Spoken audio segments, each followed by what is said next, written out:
7. Being inaccessible. Thursday, June 29th, 1961. Again, Don Juan, as he had done every day for nearly a week, held me spellbound with his knowledge of specific details about the behavior of game. He first explained and then corroborated a number of hunting tactics based on what he called the quirks of quails. I became so utterly involved in his explanations that a whole day went by, and I hadn't noticed the passage of time. I even forgot to eat lunch. Don Juan made joking remarks that it was quite unusual for me to miss a meal. By the end of the day, he had caught 5 quail in a most ingenious trap, which he had taught me to assemble and set up. 2 are enough for us, he said, and let 3 of them loose. He then taught me how to roast quail. I had wanted to cut some shrubs and make a barbecue pit, the way my grandfather used to make it, lined with green branches and leaves and sealed with dirt. But Don Juan said that there was no need to injure the shrubs, since we had already injured the quail. After we finished eating, we walked very leisurely towards a rocky area. We sat on a sandstone hillside, and I said jokingly that if he would have left the matter up to me, I would have cooked all 5 of the quail, and that my barbecue would have tasted much better than his roast. "No doubt," he said. "But if you would have done all that, we might have never left this place in one piece." "What do you mean?" I asked. "What would have prevented us?" "The shrubs, the quail, everything around would have pitched in." "I never know when you're talking seriously," I said. He made a gesture of feigned impatience and smacked his lips. "You have a weird notion of what it means to talk seriously," he said. "I laugh a great deal because I like to laugh, yet everything I say is deadly serious, even if you don't understand it. Why should the world be only as you think it is? Who gave you the authority to say so?" "There's no proof that the world is otherwise," I said. It was getting dark. I was wondering if it was time to go back to his house, but he didn't seem to be in a hurry, and I was enjoying myself. The wind was cold. Suddenly, he stood up and told me that we had to climb to the hilltop and stand up on an area clear of shrubs. "Don't be afraid," he said. "I'm your friend, and I'll see that nothing bad happens to you." "What do you mean?" I asked, alarmed. Don Juan had the most insidious facility to shift me from sheer enjoyment to sheer fright. "The world is very strange at this time of the day," he said. "That's what I mean. No matter what you see, don't be afraid." "What am I going to see?" "I don't know yet," he said, peering into the distance towards the south. He didn't seem to be worried. I also kept on looking in the same direction. Suddenly, he perked up and pointed with his left hand toward a dark area in the desert shrubbery. "There it is," he said, as if he had been waiting for something which had suddenly appeared. "What is it?" I asked. "There it is," he repeated. "Look, look!" I didn't see anything, just the shrubs. "It's here now," he said with great urgency in his voice. "It is here." A sudden gust of wind hit me at that instant and made my eyes burn. I stared towards the area in question. There was absolutely nothing out of the ordinary. "I can't see a thing," I said. "You just felt it," he replied. "Right now. It got into your eyes and kept you from seeing." "What are you talking about?" "I've deliberately brought you to a hilltop," he said. "We are very noticeable here, and something is coming to us." "What, the wind?" "Not just the wind," he said sternly. "It may seem to be wind to you, because wind is all you know." I strained my eyes, staring into the desert shrubs. Don Juan stood silently by me for a moment, and then walked into the nearby chaparral and began to tear some big branches from the surrounding shrubs. He gathered 8 of them and made a bundle. He ordered me to do the same and to apologize to the plants in a loud voice for mutilating them. When we had 2 bundles, he made me run with them to the hilltop and lie down on my back between 2 large rocks. With tremendous speed, he arranged the branches of my bundle to cover my entire body.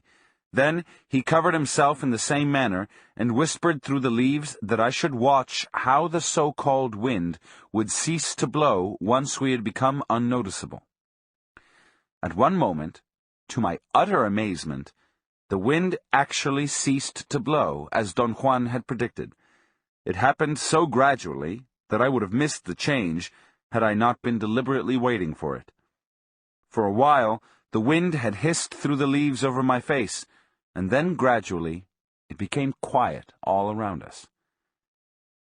I whispered to Don Juan that the wind had stopped, and he whispered back that I shouldn't make any overt noise or movement because what I was calling the wind was not wind at all, but something that had a volition of its own and could actually recognize us. I laughed out of nervousness. In a muffled voice, Don Juan called my attention to the quietness around us and whispered that he was going to stand up and I should follow him, putting the branches aside very gently with my left hand. We stood up at the same time. Don Juan stared for a moment into the distance toward the south and then turned around abruptly and faced the west. "Sneaky.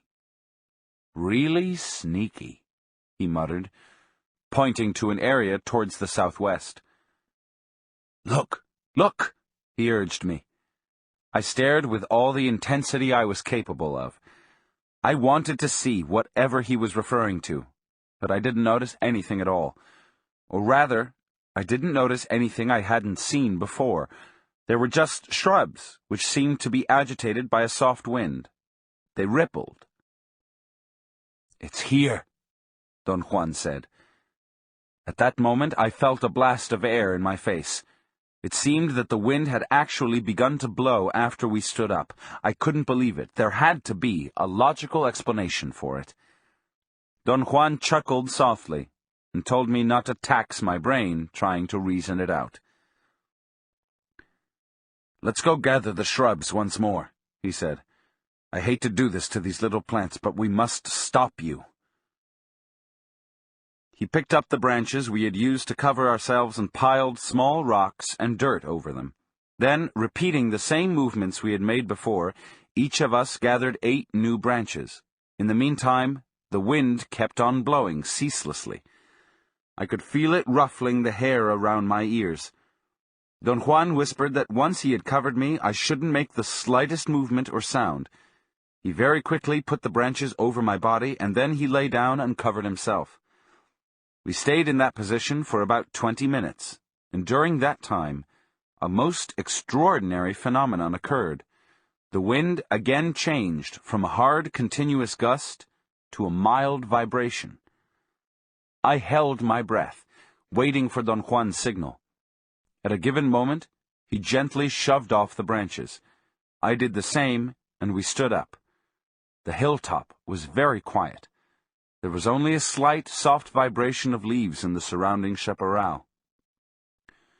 Don Juan's eyes were fixedly staring at an area in the shrubs south of us. "There it is again!" he exclaimed in a loud voice. I involuntarily jumped, nearly losing my balance, and he ordered me in a loud, imperative voice to look. "What am I supposed to see?" I asked desperately. He said that it, the wind, or whatever, was like a cloud or a whorl that was quite a ways above the shrubs, twirling its way to the hilltop where we were. I saw a ripple forming on the bushes in the distance. "There it comes," Don Juan said in my ear. "Look, how it's searching for us." Right then, a strong, steady gust of wind hit my face, as it had hit it before. This time, however, my reaction was different. I was terrified. I hadn't seen what Don Juan had described, but I had seen a most eerie wave rippling the shrubs. I didn't want to succumb to my fear and deliberately sought any kind of suitable explanation. I said to myself that there must be continuous air currents in the area. and Don Juan, being thoroughly acquainted with the whole region, was not only aware of that, but was capable of mentally plotting their occurrence. All he had to do was to lie down, count, and wait for the wind to taper off, and once he stood up, he had only to wait again for its reoccurrence. Don Juan's voice shook me out of my mental deliberations. He was telling me that it was time to leave. I stalled. I wanted to make sure that the wind would taper off. "I didn't see anything, Don Juan," I said. "You noticed something unusual, though."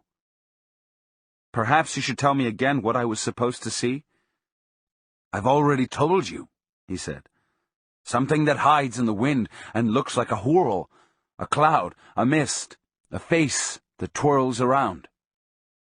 Don Juan made a gesture with his hands to depict a horizontal and a vertical motion. "It moves in a specific direction," he went on. "It either tumbles or it twirls. A hunter must know all that in order to move correctly." I wanted to humor him, but he seemed to be trying so hard to make his point that I didn't dare. He looked at me for a moment, and I moved my eyes away. "To believe that the world is only as you think it is stupid," he said. "The world is a mysterious place, especially in the twilight." He pointed towards the wind with a movement of his chin. "This can follow us," he said. "It can make us tired, or it might even kill us." "That wind? At this time of the day, in the twilight, there is no wind. At this time, there is only power." We sat on the hilltop for an hour. The wind blew hard and constantly all that time. Friday, June 30th, 1961. In the late afternoon, after eating, Don Juan and I moved to the area in front of his door. I sat on my spot and began working on my notes. He lay down on his back with his hands folded over his stomach. We had stayed around the house all day on account of the wind.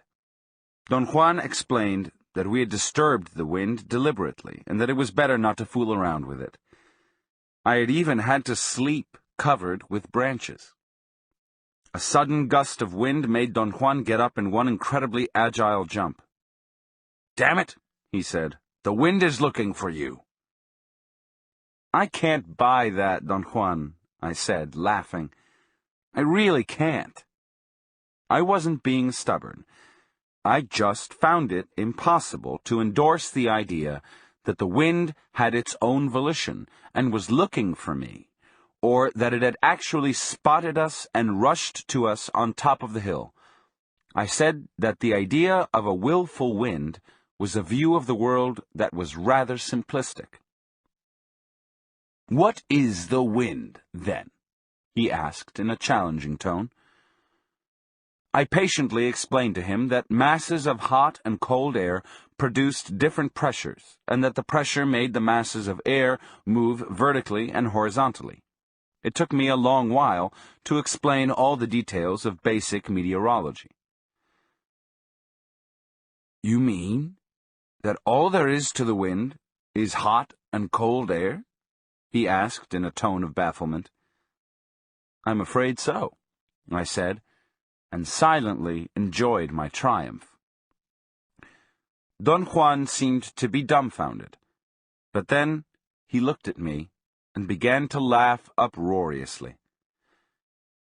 "Your opinions are final opinions," he said with a note of sarcasm. "They are the last word, aren't they?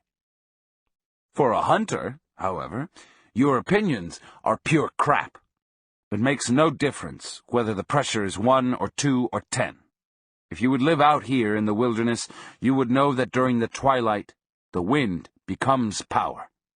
A hunter that is worth his salt knows that and acts accordingly." "How does he act?" "He uses the twilight and that power hidden in the wind." "How?" "If it's convenient to him, the hunter hides from the power by covering himself and remaining motionless until the twilight is gone and the power has sealed him into its protection. Don Juan made a gesture of enveloping something with his hands. Its protection is like a... He paused, in search of a word, and I suggested cocoon. That's right, he said. The protection of the power seals you like in a cocoon. A hunter can stay out in the open and no puma or coyote or slimy bug could bother him. A mountain lion could come up to the hunter's nose and sniff him, and if the hunter doesn't move, the lion would leave. I can guarantee you that. If the hunter, on the other hand, wants to be noticed, all he has to do is to stand on a hilltop at the time of the twilight, and the power will nag him and seek him all night. Therefore, if a hunter wants to travel at night, or if he wants to be kept awake, he must make himself available to the wind. Therein lies the secret of great hunters, to be available and unavailable at the precise turn of the road. I felt a bit confused, and asked him to recapitulate his point. Don Juan very patiently explained that he had used the twilight and the wind to point out the crucial importance of the interplay between hiding and showing oneself. You must learn to become deliberately available and unavailable, he said. As your life goes now, you are unwittingly available at all times. I protested. My feeling was that my life was becoming increasingly more and more secretive. He said that I hadn't understood his point, and that to be unavailable didn't mean to hide or to be secretive, but to be inaccessible. Let me put it another way, he proceeded patiently. It makes no difference to hide if everyone knows that you're hiding. Your problems right now stem from that. When you're hiding, everyone knows that you're hiding, and when you're not, you're available for everyone to take a poke at you. I was beginning to feel threatened and hurriedly tried to defend myself. Don't explain yourself, Don Juan said dryly. There's no need. We're fools, all of us, and you can't be different. At one time in my life, I, like you, made myself available over and over again, until there was nothing of me left for anything except perhaps crying. And that I did, just like yourself. Don Juan sized me up for a moment, and then sighed loudly. I was younger than you, though, he went on. But one day, I had enough, and I changed. Let's say that one day, when I was becoming a hunter, I learned the secret of being available and unavailable. I told him that his point was bypassing me. I truly couldn't understand what he meant by being available. He had used the Spanish idioms ponerse al alcance and ponerse en el medio del camino, to put oneself within reach and to put oneself in the middle of a trafficked way. You must take yourself away, he explained. You must retrieve yourself from the middle of a trafficked way. Your whole being is there. Thus, it's of no use to hide. You would only imagine that you're hidden. Being in the middle of the road means that everyone passing by watches your comings and goings. His metaphor was interesting, but at the same time it was also obscure. You're talking in riddles, I said. He stared at me fixedly for a long moment, and then began to hum a tune. I straightened my back and sat attentively. I knew that when Don Juan hummed a Mexican tune, he was about to clobber me. Hey, he said, smiling, and peered at me. Whatever happened to your blonde friend? That girl you used to really like? I must have looked at him like a confounded idiot. He laughed with great delight. I didn't know what to say. You told me about her, he said reassuringly. But I didn't remember ever telling him about anybody, much less about a blonde girl. I've never mentioned anything like that to you, I said. Of course you have, he said, as if dismissing the argument. I wanted to protest, but he stopped me, saying that it didn't matter how he knew about her, that the important issue was that I had liked her. I sensed a surge of animosity towards him building up within myself. "Don't stall," Don Juan said dryly. "This is a time when you should cut off your feelings of importance. You once had a woman, a very dear woman, and then one day you lost her." I began to wonder if I had ever talked about her to Don Juan. I concluded that there had never been an opportunity, yet I might have. Every time he drove with me, we had always talked incessantly about everything. I didn't remember everything we had talked about because I couldn't take notes while driving. I felt somehow appeased by my conclusions. I told him that he was right. There had been a very important blonde girl in my life. "Why isn't she with you?" he asked. "She left." "Why?" "There were many reasons." "There were not so many reasons. There was only one. You made yourself too available." I earnestly wanted to know what he meant. He again had touched me. He seemed to be cognizant of the effect of his touch and puckered up his lips to hide a mischievous smile.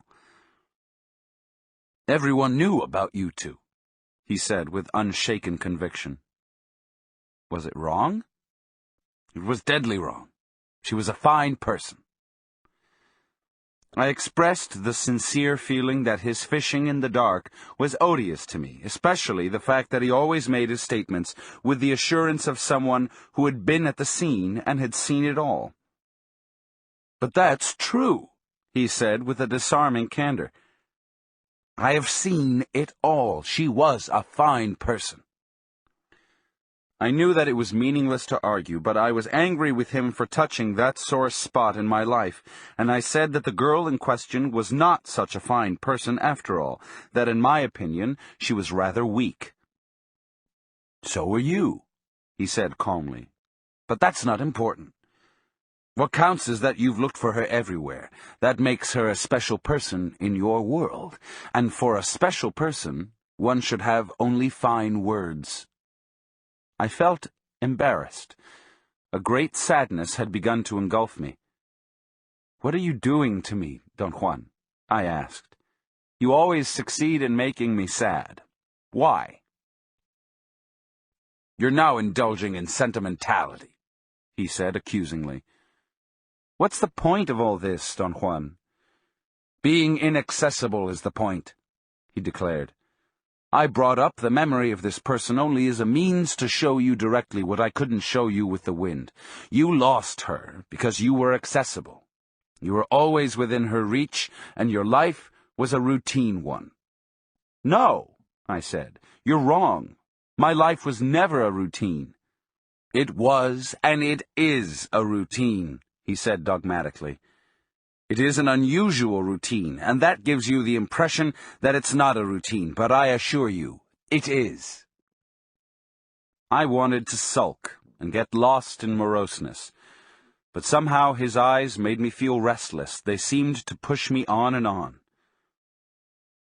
"The art of a hunter's to become inaccessible," he said. "In the case of that blonde girl, it would have meant that you had to become a hunter and meet her sparingly. Not the way you did. You stayed with her day after day, until the only feeling that remained was boredom. True?" I didn't answer. I felt I didn't have to. He was right. To be inaccessible means that you touch the world around you sparingly. You don't eat 5 quail.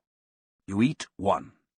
You don't damage the plants just to make a barbecue pit. You don't expose yourself to the power of the wind unless it is mandatory. You don't use and squeeze people until they have shriveled to nothing, especially the people you love. I have never used anyone, I said sincerely. But Don Juan maintained that I had, and thus I could bluntly state that I became tired and bored with people. To be unavailable means that you deliberately avoid exhausting yourself and others, he continued. It means that you're not hungry and desperate, like the poor bastard that feels he'll never eat again and devours all the food he can, all 5 quail. Don Juan was definitely hitting me below the belt. I laughed, and that seemed to please him. He touched my back lightly. A hunter knows he will lure game into his traps over and over again, so he doesn't worry. To worry is to become accessible, unwittingly accessible. And once you worry, you cling to anything out of desperation. And once you cling, you are bound to get exhausted, or to exhaust whoever or whatever you're clinging to. I told him that in my day-to-day life it was inconceivable to be inaccessible. My point was that in order to function, I had to be within reach of everyone that had something to do with me. I've told you already that to be inaccessible doesn't mean to hide or to be secretive, he said calmly. It doesn't mean that you can't deal with people either. A hunter uses his world sparingly and with tenderness, regardless of whether the world might be things or plants or animal or people or power. A hunter deals intimately with his world, and yet he is inaccessible to that same world. That's a contradiction, I said. He can't be inaccessible if he is there in his world, hour after hour, day after day. You didn't understand, Don Juan said patiently. He is inaccessible because he's not squeezing his world out of shape. He taps it lightly, stays for as long as he needs to, and then swiftly moves away, leaving hardly a mark.